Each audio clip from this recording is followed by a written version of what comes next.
Okay, so we've done all the prereqs, we've set up the environment and got OpenStack up and running, and we have added some images into our environment, and then we've created some networks for us to attach virtual machines to. So let's go ahead and create a virtual machine. So let's go to Instances here, create new VM instance.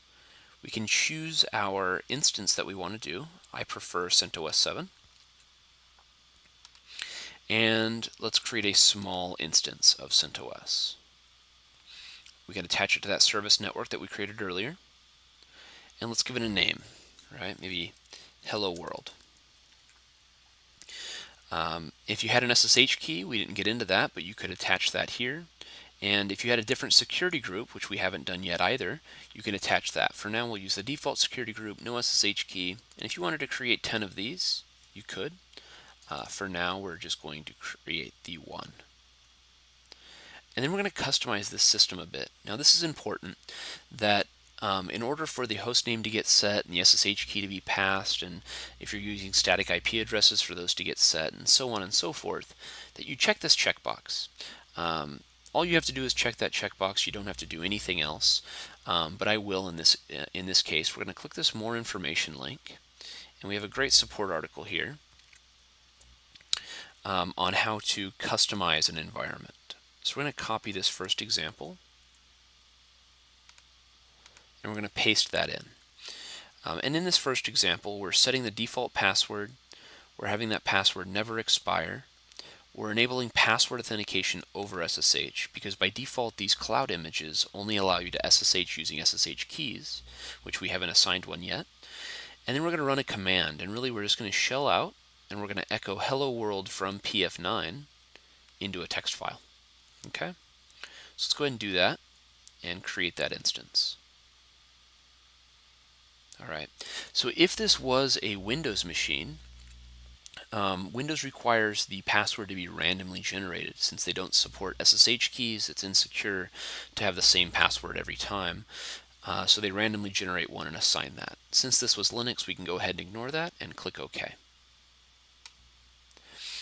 So that's all there is to building a virtual machine. Now, this might take a little time depending on how large the image is, what the network bandwidth is between the image library and the host, as well as what size of flavor that you chose. So you can see here that mine has already been created, so it is up and running. And it has already gotten an IP address of .5. So let's go ahead and open up the console to this system here.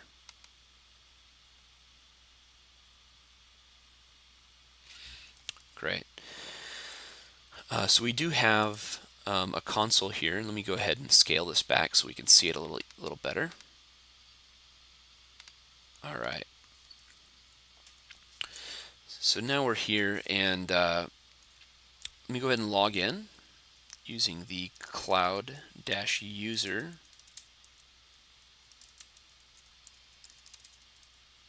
And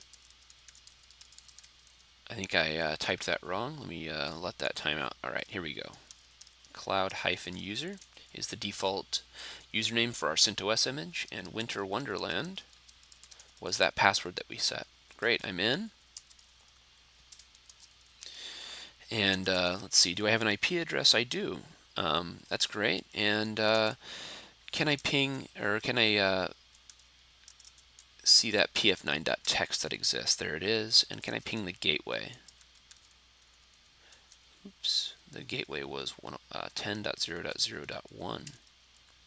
Great, I can. And can I get out to the internet? I can. So this is on the internet. All those things are great.